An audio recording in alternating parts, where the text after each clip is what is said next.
وقت عظمیٰ بخاری news conference کر رہی ہیں۔ کیا کر رہی ہے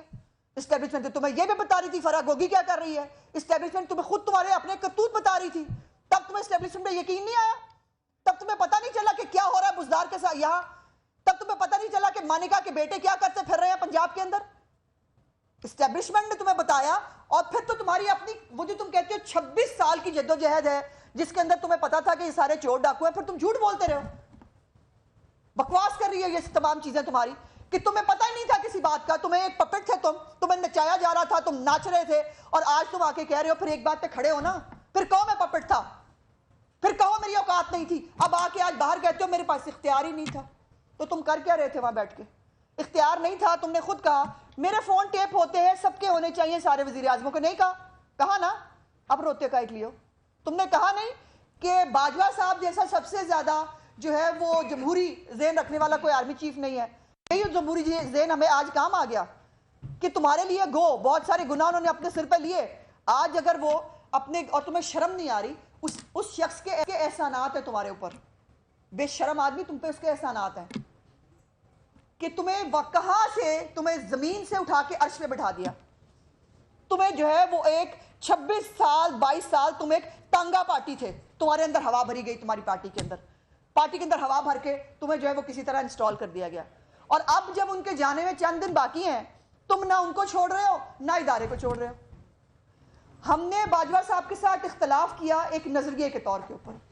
کہ آپ کا کوئی تعلق واسطہ سیاست سے نہیں ہونا چاہیے، بہت لیٹ سمجھ میں آیا لیکن شکر ہے آ گیا، اب بھی اگر آگے سمجھ میں آئے تو بہتر، اور اسی لیے میرا دل کہتا ہے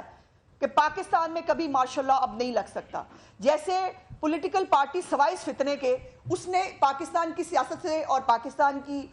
تاریخ سے بہت کچھ سیکھا ہے، مجھے امید ہے کہ اداروں نے بھی سیکھا ہے، اور اداروں کو بھی معلوم ہے کہ اس ملک کا واحد حل ایک جمہوری عمل ہے، پاکستان ایک جمہوری ملک ہے، یہاں پر مارشل لا نہیں لگ سکتے، اور تم جیسے جو مارشل لا کی پیداوار ہیں، جو خود جو ہے وہ ایک کسی کے کندھے پہ بیٹھ کر جو ہے کہاں سے کہاں پہنچا دیے گئے، وہ ملک میں مارشل لا لگانے کی دعوت دے رہے ہو۔ میں پوچھنا چاہتی ہوں، میرا آج دست بدستہ عدلیہ سے بھی سوال ہے کہ مائی لارڈ، آپ نے آئین کے تحفظ کی قسم کھائی ہوئی ہے، مائی لارڈ آپ نے حلف لیا ہوا ہے کہ آپ نے اس آئین کا تحفظ کرنا ہے، اس عمران خان نے پہلے بھی آئین کو توڑا، جب اس نے اسمبلیاں توڑنے کا غیر آئینی عمل کیا، اور فل بینچ جو ہے سپریم کورٹ کا وہ خود کہہ چکا ہے کہ غیر آئینی عمل تھا، اس نے آئین توڑا، اس کو کوئی پوچھنے کے لیے تیار نہیں، اس کے اوپر کوئی دیکھنے کے لیے تیار نہیں، اور اب یہ مارشل لا کی دعوت دینے کے بعد کیا اعلیٰ عدلیہ کو اس کے اوپر نہیں دیکھنا چاہیے کہ یہ اس ملک کے اندر مارشل لا لگانے کی عام دعوت دے رہا ہے؟ اور کیوں دے رہا ہے؟ کیونکہ اس کی بات نہیں مانی جا رہی،